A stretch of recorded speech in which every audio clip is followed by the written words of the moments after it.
मी अगोदर सांगितलं men and women साठी skin care routine will be the same. आपण मॉर्निंग आणि नाईट रुटीन बद्दल बोलूया. मॉर्निंग मध्ये जेंटल क्लिन्झर वापरणे, परत तुमची स्किन ऑइली असेल तर एक फेस वॉश, सॅलिसिलिक किंवा ग्लायकोलिक बेस फेस वॉश वापरणे.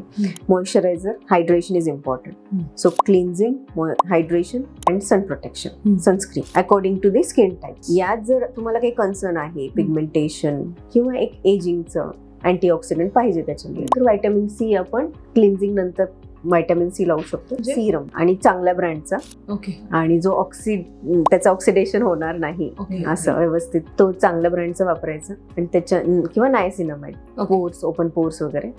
आणि त्यानंतर मॉइश्चरायझर, सनस्क्रीन असं आपण लेअर करू शकतो. पण स्किन सेन्सिटिव्ह नसली पाहिजे जर आपण ऍक्टिव्ह टाकत असतो. आणि प्रॉपर सन प्रोटेक्शन पाहिजेच, डिरेक्ट सन एक्सपोजर नको.